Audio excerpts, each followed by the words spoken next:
Louvado seja o nome do Senhor. O senhor irmão Marco, ali da congregação do Dique da Prainha. O senhor irmão da Cláudia, da diaconisa Cláudia, que também congrega lá. Aqueles que não me conhecem, e a pedido do pastor, pelo convite do pastor, estamos aqui para falar do amor e da palavra do nosso Senhor Jesus. Vamos abrir a nossa palavra, a palavra de Deus, que é força e vida para nossas vidas, em Gênesis capítulo 16.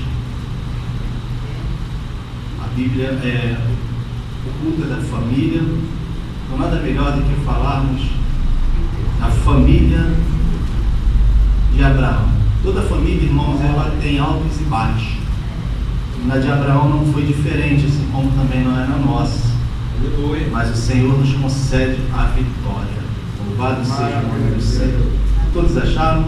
Amém. Gênesis capítulo 16, versículo do 1 ao 4 diz assim: Ora, Sarai, mulher de Abrão, não lhe dava filhos, tendo porém uma serva egípcia, por nome Agar. Disse Sarai a Abrão: Eis que o Senhor me tem impedido de dar à luz filhos. Toma, pois, minha serva, e assim me edificarei com filhos por ela. E Abrão anuiu ao conselho de Sarai. Então Sarai, mulher de Abrão, tomou Agar, egípcia, sua serva, e deu-lhe por mulher a Abrão, seu marido. Depois de ter ele habitado por 10 anos na terra de Canaã, ele a possuiu e ela concebeu. Vendo ela que havia concebido, foi sua senhora desprezada aos seus olhos. Podem se sentar. Louvado seja o nome do Senhor Jesus. Essa passagem, irmãos, é a passagem posterior ao chamado, de Deus para a vida de Abraão. Aqui ainda chamado pelo nome de Abrão. Para a gente falar sobre Abrão nesse versículo 16, eu vou voltar um pouco como introdução, porque quando Abrão ele ainda morava com seu pai, seu pai teve o desejo no coração de sair da sua terra e ir em direção a Canaã. Veja que Deus ele tem a sua multiforma de trabalhar na vida de cada um de nós.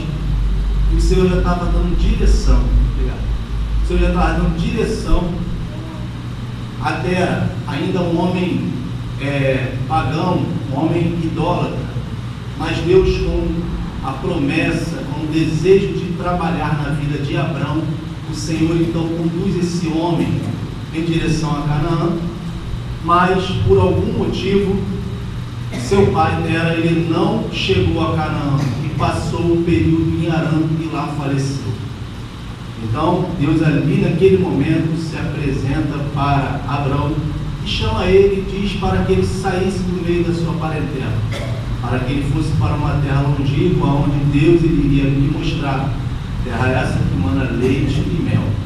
Então agora Abrão ele toma sua esposa Sarai, seu sobrinho Ló, e ele toma toda a sua fazenda e sai para obedecer a voz desse Deus.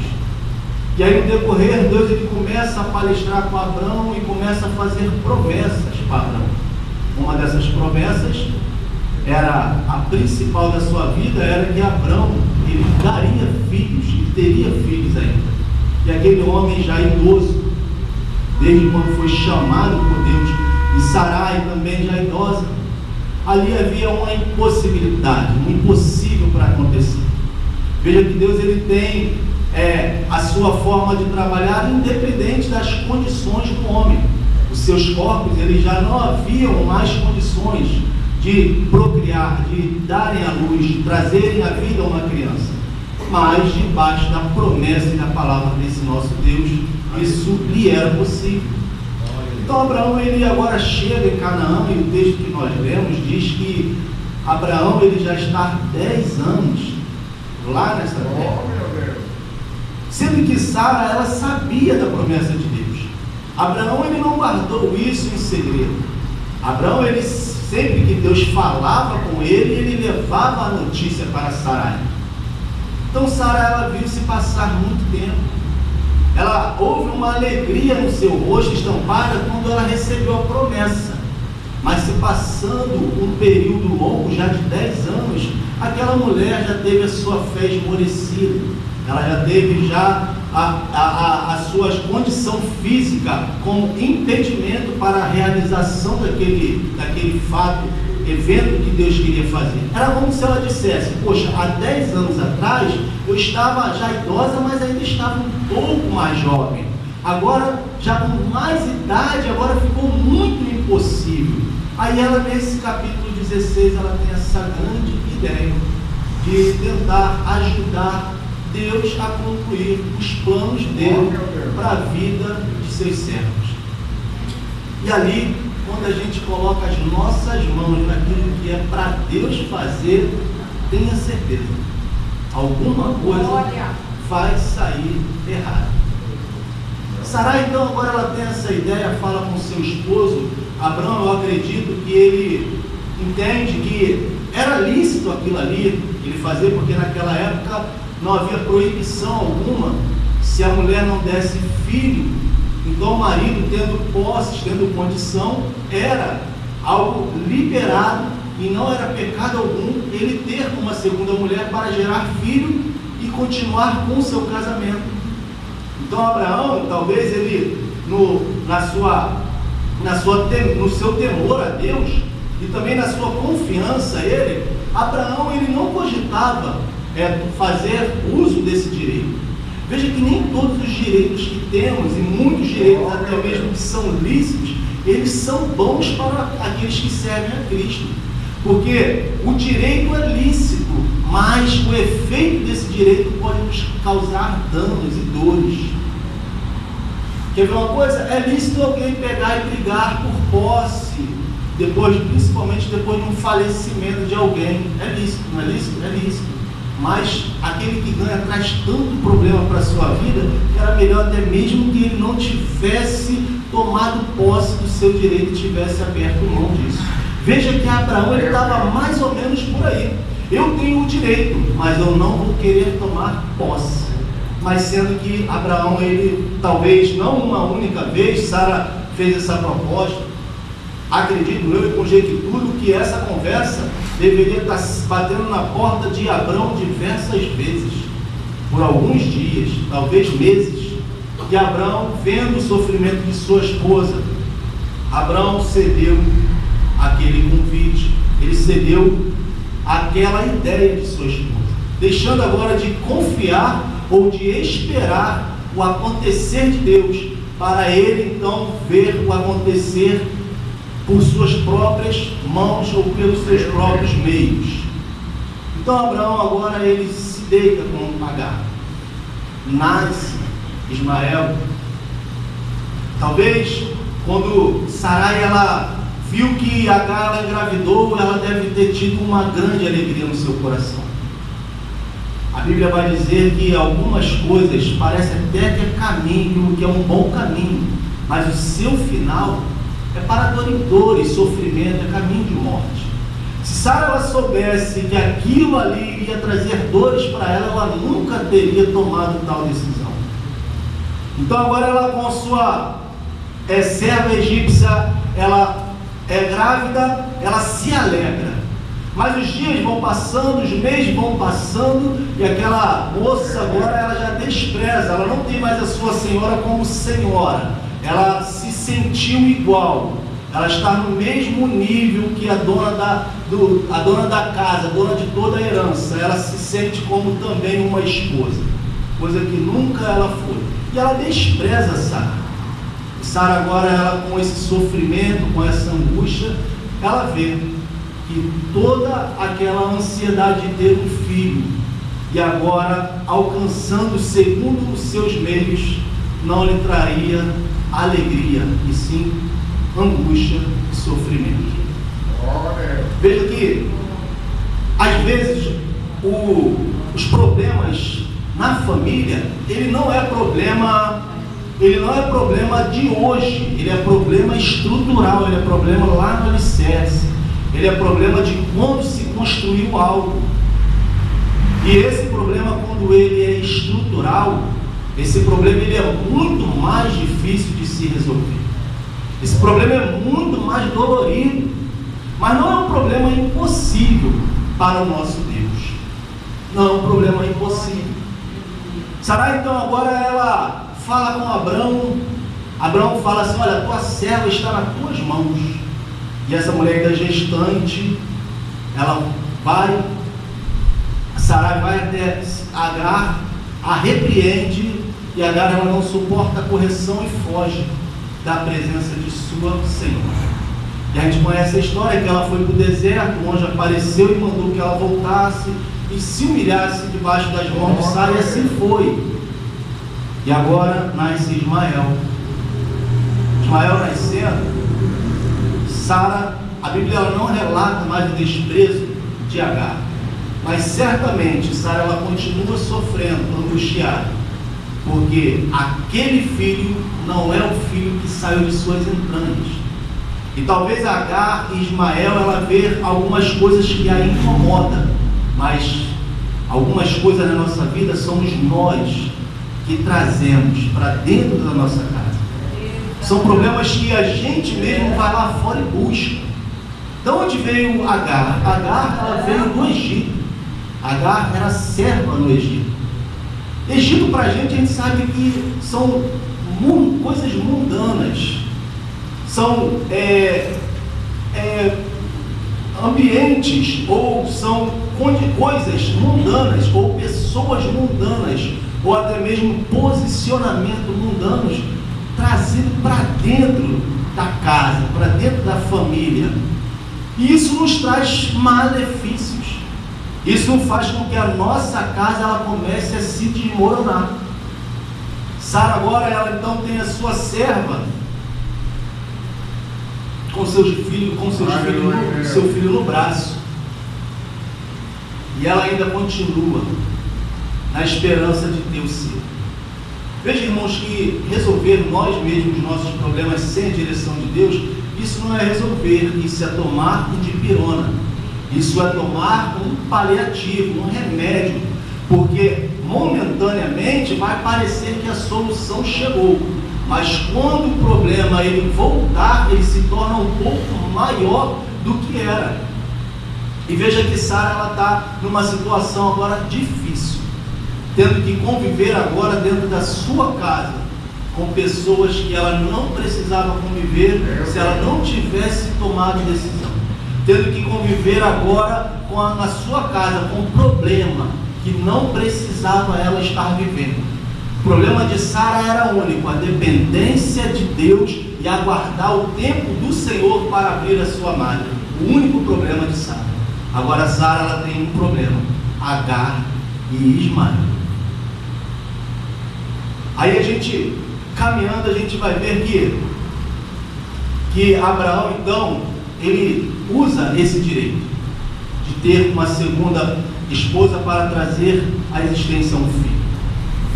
Esse homem, a Bíblia diz que ele se deitou com ela e nunca mais houve nada entre eles dois.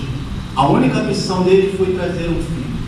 A reprovação de Deus para aquela situação, o Senhor não disse uma sequer palavra. O Senhor não disse para Abraão: Abraão, você errou em dar ouvido a Sarai. Abraão, a Sarai está errada. Não, Deus ele disse: olha, se vocês querem fazer, vocês façam. Mas sendo que Deus ele não pode nos livrar de uma coisa que se chama consequência de nossos atos. A consequência é que nos traz sofrimento. A consequência é que nos traz dor. Porque se arrependimento matasse, eu voltaria atrás e não faria mais. Se eu pudesse, eu voltaria e tomava decisão diferente. Mas eu não posso. E aí eu tenho que conviver com o quê? Com consequência de um passado, ou de uma decisão, ou de um posicionamento equivocado dentro da minha família. Então, irmãos, o problema de Sarai era esse: a ausência de um filho, e agora a presença de um filho que a fazia mal. O texto vai relatar que quando Sarai engravida, Ismael já aos 14 anos, Isaac ainda criança, Ismael, ele debocha, ele faz mal, ele despreza, ele persegue a Isaac, ele desdenha. Sendo que qual é a mãe que gosta de ver um filho sendo maltratado? Agora aquela mulher, ela toma uma decisão. E aqui eu vou começar a pregar. Sara, ela volta mais uma vez para falar com Abrão acerca do seu problema. Se passaram já 14 anos vivendo dentro desse problema que ela arrumou há 14 anos atrás. E Sara, ela não tinha como resolvê-lo.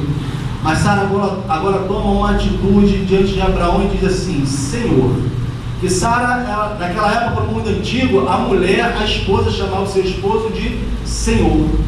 Ela diz a Abraão: Senhor, lança a serva e seu filho fora, porque ele não herdará com o meu filho. Veja agora que Abraão, ele ouve isso. Aqui já Abraão, ele ouve isso, e ele ouve e soa mal. Irmão, eu confesso que a primeira vez quando eu comecei a ler a Bíblia, quando eu me converti em 2013, eu olhava essa passagem e eu olhava assim: que pessoa mais ingrata, né? Aquela serva, ela foi útil lá atrás. Não, mas não.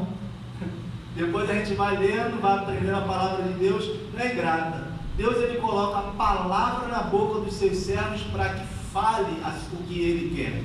Era a vontade de Deus que Agar, era a vontade de Deus que Ismael saísse do meio, assim como Abrão, na época, saiu do meio da sua parentela para que não houvesse aquela contaminação. Assim também Deus queria que Agar, que seu filho, saísse, para que aquela linhagem ela permanecesse limpa e pura, da melhor forma possível, de forma humana, para que não se desviasse. Este era o cuidado de Deus.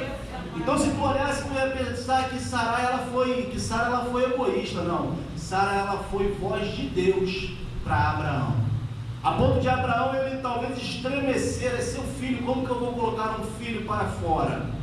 E Deus ele fala: olha, não deixe de atender uma sequer palavra do que Sara te disse, e faça conforme ela falou. E ele teve que colocar. E aqui eu quero começar a pregar. Ela se põe diante de Abraão e diz: Senhor, aquilo que ela não podia fazer para tirar, que ela mesma trouxe há anos atrás para dentro da sua família, aquilo que estava trazendo sofrimento e angústia para a sua vida, ela teve que ir em direção ao seu Senhor e pedir ao seu Senhor para que tirasse de dentro de sua casa. Se você conseguiu entender, Senhor, lá para ela era Abraão, para mim, para você, é Jesus. Aquilo que você talvez, você mesma trouxe por falta de experiência, por desespero, talvez por ansiedade. Eu não sei o motivo pelo qual você deixou um problema entrar, talvez você mesmo trazendo ele para dentro da sua casa. Talvez você mesmo nutriu este problema e hoje ele se aflora e tira a sua paz, tira o seu sossego. E você não tem mais como resolver. Você não tem mais como fazer nada. Mas você tem ainda uma coisa a fazer. Diante do nosso Senhor. E diz: Senhor, eu trouxe para dentro. E eu não tenho como tirar. Tira o Senhor de dentro da minha casa. Louvado seja o Senhor Jesus. Irmãos, eu não sei aonde é o teu problema.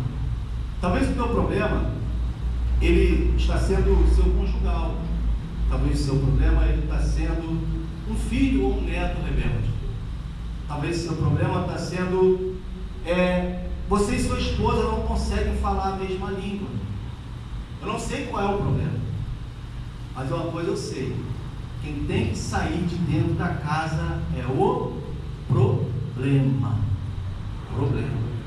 Lá no caso de Abraão, não era os dois, Agar e Ismael, e sim a contaminação que eles trariam para dentro da sua casa. Por isso eles saíram. Você não precisa deixar o teu casamento desabar para o problema acabar, não. O problema ele tem que sair e o seu casamento permanecer. O seu neto, o seu filho, ele não precisa sair de casa ou você esperar o dia em que ele vai descer a sepultura para o problema acabar. Não. Você precisa hoje entregar na mão do Senhor para que o Senhor tire o problema, a origem desse problema da vida dele. Louvado seja o nome do Senhor. Porque, irmãos, toda família vai ter altos e baixos, vai ter crise. Todo casamento ele vai ser feito de momentos tranquilos, momentos de bonança, momentos de tristeza, momento de dor, momento de fraqueza, momento forte. Todo relacionamento, toda família. Mas enquanto nós estivermos olhando para o nosso problema dentro de casa, talvez você olhe assim e pensa, problema é o meu neto, é ele que é sem vergonha, é ele que não quer conversa, é ele que não quer saber da verdade, é ele que não quer Cristo, é ele que quer conviver com esse erro. Não, esse não é o problema. O problema é você mudar a forma que você está vendo o problema. Porque enquanto eu olho o problema de uma forma ofuscada, uma forma limitada, eu não vou conseguir ver que aquela pessoa ela é vítima de algum problema. E ela não é o problema da minha vida. Porque o problema nunca vai ser a pessoa. O problema vai ser sempre aquilo que o adversário trouxe para tentar destruir, para tentar desfazer, e aquilo que o Senhor constituiu, que é a família. É a família que deve ser preservada. E a família não precisa acabar junto com o problema. A família ela precisa permanecer firme sem o problema. É o problema que tem que sair. É o problema que tem que largar, sair da minha vida. Eu não sei qual é a tua história. Eu não sei o que tem passado. Eu não sei como é que você está vivendo a sua vida. Tem jovens aqui que hoje almeja como um Sarai, quando nova, poxa, quando eu crescer, vou casar. E sonha com uma vida maravilhosa, um esposo, uma esposa abençoada, mas no decorrer da caminhada alguns percalços acontecem. Todos nós que estamos aqui, que somos casados, também tivemos esta fase de imaginar como seria hoje, imaginando ontem como seria. E a gente não esperava que tantos problemas nos acontecessem. Talvez alguns de nós, como eu, não era cristão, então não tínhamos muito o que fazer, era resolver no braço. Hoje, conhecendo a Cristo, eu resolvo no braço do Senhor, assim como você também deve resolver. Porque os seus braços ele é de carne, mas o do nosso Deus não. Ele tem força para nos suster e nos livrar de toda e de qualquer aflição e angústia. Você não precisa lutar contra a pessoa, mas sim lutar contra o mal que está afetando essa vida. Eu tenho uma reflexão aqui, e eu convido a gente a mudar o nosso foco, a forma de olhar as coisas. Porque enquanto a gente foca no problema, o problema ele cresce. O problema quanto mais eu olho para o problema, mais o problema parece difícil de se resolver. Mas quando eu começo a olhar para o problema de uma forma diferente, eu começo então a perceber que aquele problema é tão grande, mesmo assim ele é possível ser resolvido de forma fácil, se eu e você mudarmos a forma de enxergar. Eu vou ler uma reflexão, essa reflexão não foi escrita por mim. E se falando em âmbito familiar, então vai estar falando de relacionamento interpessoal. Então, se é um relacionamento de pessoas, essa reflexão ela vai relatar exatamente como a gente se comporta e como devemos nos comportar diante das crises, principalmente crises interpessoais. A lição das ferramentas. Conta-se que certa vez uma estranha assembleia teve lugar em uma carpintaria. Foi uma reunião das ferramentas para tirar as suas diferenças. O martelo assumiu a presidência da reunião com arrogância. Entretanto, logo foi exigido que ele renunciasse. O motivo é que ele fazia ruído demais, passava o tempo todo golpeando, batendo. Não havia quem aguentasse. O martelo aceitou a sua culpa, mas exigiu que também fosse retirado da assembleia o parafuso. É que ele precisava dar muitas voltas para servir para alguma coisa. Com isso, se perdia tempo precioso. O parafuso aceitou se retirar desde que a lixa igualmente fosse expulsa. Era muito áspera em seu tratamento e, além do mais, vivia tendo atritos com as demais. A lixa se levantou e apontou os defeitos do método. Ele igualmente deveria sair do local, porque sempre ficava medindo os demais conforme a sua medida. Por acaso, ele estava achando que era o único perfeito? Enquanto assim discutiam, entrou o carpinteiro, colocou o avental e iniciou. Fez o seu trabalho, tomou a madeira, usou o martelo, o parafuso, a lixa, o método. Depois de algumas horas, a madeira grossa e rude do início tinha se transformado em um lindo móvel. Ele contemplou a sua obra, elogiou e saiu da carpintaria. Bastou fechar a porta para as ferramentas retornarem à discussão. Contudo, o serrote com calma falou: senhores, foi demonstrado que todos temos defeitos, mas também podemos observar nas últimas horas que todos temos qualidade. Foi exatamente com as nossas qualidades que o carpinteiro trabalhou e conseguiu criar uma obra de arte, um móvel muito bem acabado. Então todos concordaram que o martelo era forte, o parafuso unia e dava força, a lixa era especial para afinar ou para alisar a aspereza, o metro era preciso, exato em suas medidas. Sentiram-se como uma equipe capaz de produzir móveis de qualidade. Sentiram-se felizes com seus pontos fortes e por trabalharem juntos. Então, irmãos, diante de uma situação de crise, principalmente interpessoal, a gente vai sempre fazer como o início dessa narrativa. A gente vai ficar preso aos defeitos uns dos outros. Todos nós somos assim. A gente precisa apontar. Quer ver? Lá no Éden, quando o homem cai, Deus ele procura Adão e Adão fala: olha, foi a mulher que tu me deste, ela me deu do fruto e eu comi. As pessoas elas se eximem de responsabilidade. Eva, Senhor, não tem nada a ver com isso. Foi a serpente que me enganou.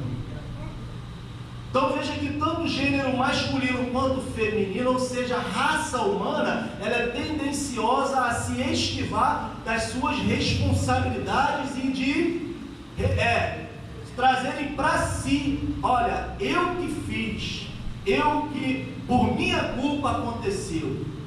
Porque quando eu trago a responsabilidade dos meus atos para perto de mim, para a minha vida, a minha ótica ela começa a mudar.